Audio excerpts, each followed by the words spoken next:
Depuis le 30 décembre dernier, le Burkina Faso n'a plus de Premier ministre et du coup pas de gouvernement aussi. Qui sera le prochain commandant à bord du navire gouvernemental? Les Burkinabés retiennent toujours leur souffle. Qu'à cela ne tienne, le locataire de la primature devra être choisi en fonction des défis du moment. Des défis que la rédaction de BF1 a bien voulu récapituler pour vous. Vous le verrez tout de suite dans cette édition. Pendant ce temps, les choses sont précises pour ce qui est du budget 2021, estimé à un peu plus de 2000 milliards de francs CFA. Le Burkina Faso veut compter sur ses propres ressources. Comment y arriver quand ses principales ressources de revenus se referment?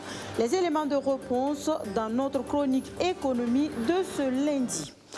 Et puis, le grand format de ce journal nous conduit ce 5 janvier à Bobo-Dioulasso où le plateau omnisport de Yéguéré est plus utilisé pour des activités festives que sportives. Sans porte d'entrée depuis ce 19 décembre. De ce fait, les acteurs du domaine sportif crient à l'injustice. Ils interpellent les autorités. Voilà pour le sommaire. Mesdames, Messieurs, bonjour. Soyez les bienvenus si vous nous rejoignez sur BF1. C'est tout le pays qui retient toujours son souffle. Toujours pas de nom pour la primature. En attendant de savoir sur qui le président Kaboré va porter son choix pour conduire le prochain gouvernement, on peut tout de même affirmer que le prochain Premier ministre devra réunir les atouts nécessaires pour faire face aux défis du moment, tout en intégrant la question des hommes qu'il faut aux différents départements ministériels actuellement sous le feu des projecteurs. Abdourazak Traoré. Une semaine après l'investiture du président réélu, c'est le suspense total à propos de la formation du nouveau gouvernement. C'est tout le pays qui retient son souffle. Qui sera le nouveau Premier ministre burkinabé? Christophe Dabiré sera-t-il reconduit comme il se murmure dans certains couloirs du pouvoir ou sera-t-il remplacé par un bonzo du MPP ou un cadre issu d'un parti de l'opposition? Les supputations vont bon train, l'attente interminable, mais il sied de se poser cette interrogation majeure. Quel exécutif a pour ce dernier quinquennat de Roch Kabore? Peut-être d'avoir des acteurs nouveaux qui puissent tenir un discours. Parce que j'ai l'impression que les acteurs qui ont géré hier sont discrédités par rapport au discours public. Vous ne pouvez pas venir dire aux gens il faut se confiner, il faut faire des choses, alors qu'on a vu pendant la campagne, tout. Est-ce que vous êtes en train de dire qu'il faut un gouvernement avec des figures nouvelles? Il ne faut pas reconduire les anciens ministres, peut-être? Moi, par exemple, je pense que du côté de la gestion de la Covid et par rapport aux mesures, en tout cas d'alerte qui auraient pu être faites pendant la campagne, ce secteur a échoué. Ça, c'est objectif. Moi, un ministre qui laisse passer ces choses, un gouvernement qui vient me dire demain que la maladie est là, il faut que moi me restreigne dans mes libertés, je serai plus enclin à résister que si c'est une nouvelle personne qui me tient un discours nouveau. C'est ce que je dis. De nouvelles figures, mais surtout des ministres qui seront en phase avec les défis du moment. Si on prend la question sécuritaire, parce que c'est une question complexe qui interagit avec d'autres pays, le Niger, le Mali et nous, là-dessus. La question du dialogue social, par exemple. Donc, les discussions entre le ministre et ses agents, à mon avis, ne devraient pas excéder une quinzaine de jours ou un mois de dissension entre les... Mais on a remarqué que depuis 2016 et jusqu'en 2020, on n'a pas eu un mois d'accalmie entre les équipes gouvernementales et leur personnel. Ce qui est un élément important. Aujourd'hui, le chef de l'État donc, a la possibilité de corriger le tir. On va assister à cela. En plus de la grande question donc, de la réconciliation qu'il est en train de vouloir introduire dans son agenda. Et là-dessus, il va falloir un personnel qui soit beaucoup plus en mesure de maîtriser les grands défis de l'heure. Par exemple, vous n'allez pas envoyer quelqu'un qui est chahuté par son personnel discuter donc de la réconciliation, parce que déjà la question du dialogue social est une question minimale de cette réconciliation nationale. L'autre urgence concerne la gestion du front social. Ne nous trompons pas, le gouvernement peut-être a fait un forcing en 2019-2020, mais je ne suis pas sûr qu'après l'élection avec un nouveau gouvernement, les choses seraient si calmes. C'est une problématique qu'il faut affronter nécessairement. Cette lourde responsabilité de servir dans le gouvernement ne pourrait être assumée que si des valeurs de probité et d'intégrité sont mises en avant dans le choix des membres du gouvernement, se convainquent certains. Il est bon que nous réhabilitons nos institutions et nos hommes politiques, qu'il y ait beaucoup plus de vertu dans l'action publique, beaucoup plus de vérité dans la parole publique, beaucoup plus de sincérité. C'est ce qui va réhabiliter les acteurs. Une équipe qui fera preuve de sincérité, mais aussi une équipe formée, loin des considérations tendant à assurer une succession après le deuxième mandat. Pour le juge Antoine Kaboré, Roch Marc Christian Kaboré doit à tout prix éviter de préparer un successeur au détriment des aspirations du peuple sous peine que l'idée n'empoisonne son dernier mandat. Le président du Faso, attendu pour le nom du prochain Premier ministre, il est également attendu par un collectif d'organisation de la société civile de Bobo-Dioulasso dans les domaines sanitaires et de l'habitat, entre autres. En attendant même la formation du gouvernement, c'est un collectif qui dit être sur ses gardes pour l'amélioration des conditions de vie des populations du Oui. Face à la presse ce 4 janvier, il appelle surtout les élus nationaux à jouer pleinement leur rôle pour que se concrétisent les souhaits du peuple burkinabé. On fait le point avec Soto Justin d'Abiré. L'habitat et l'urbanisme, la santé et les infrastructures routières, voici en autres les chantiers sur lesquels Moussa Traoré et ses camarades, membres d'un collectif d'OSC de la ville de Sia, disent garder l'œil grand ouvert durant le second quinquennat du président Roch Marc Christian Kaboré. Nous exigeons l'accentuation de son programme de développement dans les domaines suivants. Doter les centres de santé d'ambulances médicalisées. Doter la ville des centres de production d'oxygène médical. Il faut créer des villes connexes, c'est-à-dire les banlieues autour de Bobo, afin de résoudre le problème des quartiers spontanés qu'on appelle non lotis. Il faut faire le bitumage de plusieurs réseaux routiers qui rejoignent des quartiers périphériques. Le président du Faso sera également attendu à Bobo-Dioulasso dans la mise en œuvre de son programme sur des chantiers comme l'industrie, la justice et la culture. Dans le domaine industriel, il faut rendre effective la zone économique spéciale de Samandéni et en faire un nouveau pôle de croissance.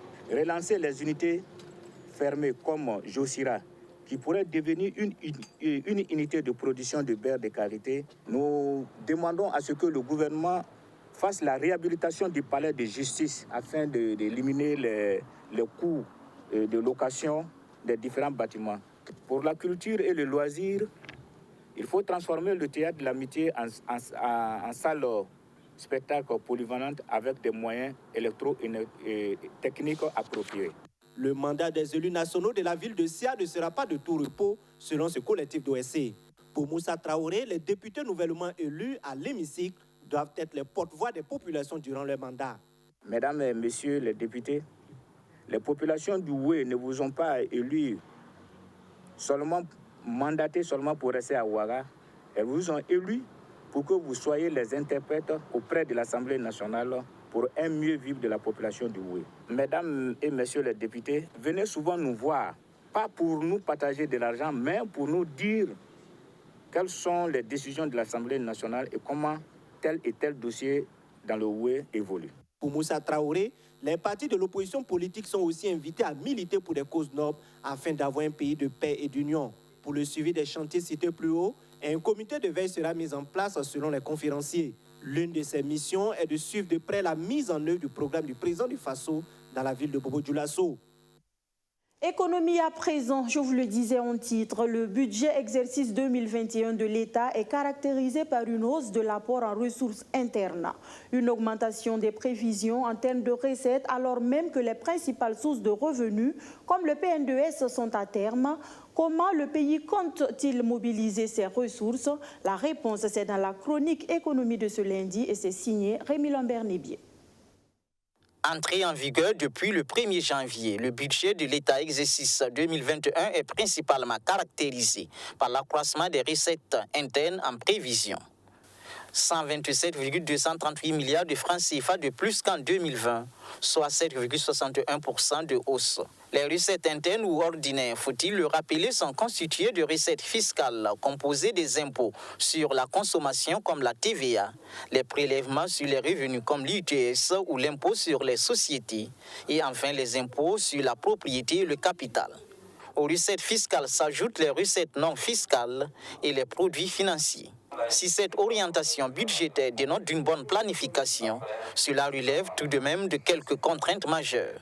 La fin du PNDS et ses 18 000 milliards de francs CFA limitent les financements extérieurs en attendant l'adoption d'un nouveau référentiel sur lequel les bailleurs de fonds pourront s'aligner.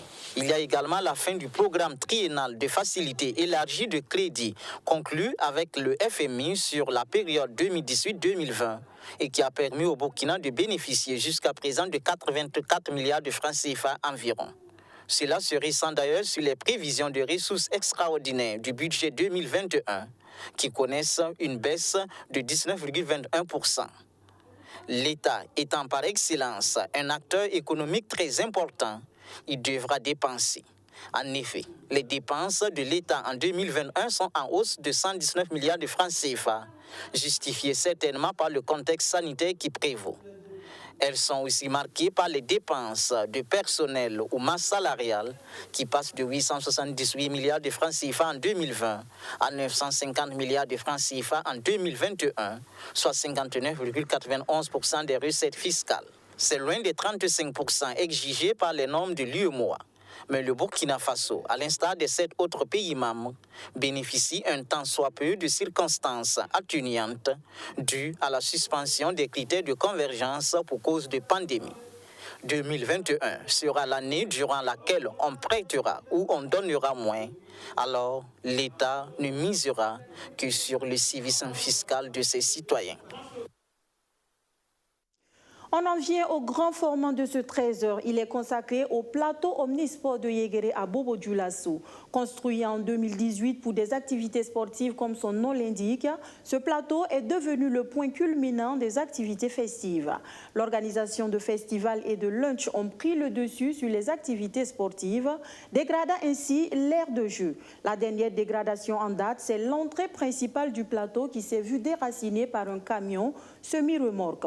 Une dégradation de trop pour les sportifs, pointant un doigt accusateur à la commune de Bobo-Dioulasso. Ils en appellent au bon sens des autorités pour que cessent ces pratiques. On voit tout cela avec Seyidatou Drabo et Soto Justin Dabiré. 2 ans seulement après l'inauguration du plateau omnisport de Yéguéré, les acteurs sportifs se plaignent de l'utilisation de cet espace qui leur est dédié. Le plateau est beaucoup plus utilisé pour des activités festives, notamment les festivals et les lunchs, au détriment de la pratique du sport. Peut-être nous, on ne comprend plus le français, ou bien c'est qu'on est allé apprendre à l'école, on a appris, c'est que sincèrement, on ne comprend plus. Voilà, puisque quand on parle du sport et omnisport, sincèrement dit, ça appelle tout le monde, ce qui veut dire que toutes sortes de sports est praticable ici. Mais nous autres, là, on constate que non, ce sont des choses culturelles qui sont en train de se passer ici. Pendant notre préparation, il y a certains même... Souvent même, on arrêtait les entraînements, on ramassait les trucs là pour faire sortir du terrain. Parce que c'était trop. Des activités culturelles qui dégradent de plus en plus l'aire de sport. La dégradation du trop intervient le samedi 19 décembre 2020. Après avoir déposé du matériel pour un lunch, un camion semi-remorque, en voulant sortir par la porte principale, déracine la devanture du plateau omnisport. On dit que c'est un lieu sportif. Et si on vient trouver les choses culturelles en train de se passer, est-ce qu'au niveau de la maison de la culture, les sportifs osent aller rentrer avec leurs ballons là-bas en disant qu'ils vont s'entraîner? À la SNC, Semaine nationale de la culture, là où on célèbre ça, est-ce que nous osons aller, implanter nos poteaux pour dire que non, les enfants vont jouer du maracana ou quoi que ce soit? La dernière fois qu'on a pu approcher une autorité, c'était l'adjoint du maire qui était venu ici lors du festival de bétail. Ils avaient parqué du bétail sur le terrain. On a soulevé le problème, on l'a approché, elle nous avait dit de nous approcher de la mairie pour pouvoir soulever la doléance là. Une équipe était partie, mais pour des raisons qu'on ignore, on n'a pas pu rencontrer personnellement M. le maire. Le directeur régional des sports et des loisirs des Hauts-Bassins dit comprendre la colère et les récriminations des sportifs. Pour lui, il n'est pas très favorable pour les sportifs de cohabiter avec les festivaliers, d'autant plus que ces activités festives constituent un handicap à la bonne pratique du sport. il est difficile que l'on puisse accepter que ce plateau-là soit utilisé, comme on le constate aujourd'hui, pour des festivités diverses. Nous sommes fait le devoir d'attirer l'attention, en tout cas de l'autorité municipale, voilà, par correspondance en tout cas. Et nous avons souhaité son accompagnement pour que cette infrastructure sportive-là, dont la destination première, c'est d'abord la pratique du sport, en tout cas ne soit pas utilisée pour des festivals. La commune de Bobo-Dioulasso, qui a en charge la gestion de cette infrastructure sportive, prend l'engagement ferme, par la voix de son premier responsable, d'utiliser désormais le plateau Omnisport de Yégré uniquement pour des activités sportives. Nous avions été interpellés par les acteurs à travers le ministère des Sports qui même nous a envoyé une correspondance comme quoi l'usage à d'autres fins peut être dommageable aux acteurs sportifs quand on comprend que des tessons de bouteilles, des tiges de brochettes peuvent rester sur le terrain. C'est-à-dire après les activités, ce n'est pas bien nettoyé. Et quel que soit le nettoyage, il y a des séquelles qui restent. Et nous avions effectivement reconnu que cela était vrai, parce que c'est la direction des sports et de la culture chez nous qui gère l'infrastructure en direct. Nous les avions instruits effectivement de prendre des mesures pour qu'on ne puisse plus permettre à des acteurs autres que sportifs d'utiliser ce terrain. Le maire Brahima Sanou rassure également la population que la devanture du plateau Omnisport de Yégré sera reconstruite par les auteurs de sa destruction. Avant de nous quitter, direction les États-Unis d'Amérique où Donald Trump ne lâche pas l'affaire. Dernière tentative pour sauver l'Amérique selon lui. En ce 5 janvier où le monde entier a les yeux tournés vers la Géorgie dans la course pour le Sénat, Donald Trump a appelé les électeurs de cet État clé à se mobiliser pour que les 2 sièges en jeu reviennent aux républicains. Donald Trump a appelé les électeurs de la Géorgie à se mobiliser pour, je cite, « sauver l'Amérique telle que nous l'aimons ». Dans un dernier grand meeting à Dalton pour l'élection sénatoriale partielle qui se tient ce mardi, une élection décisive pour l'avenir du Congrès américain, le président des États-Unis a montré encore une fois qu'il ne s'avouait toujours pas vaincu, après avoir tenté ce week-end de convaincre un responsable électoral de la Géorgie de trouver les bulletins de vote nécessaires à sa victoire. Vous perdez, vous vous en allez en disant peut-être que je regagnerai un jour, peut-être pas, peut-être que je reviendrai à la vie.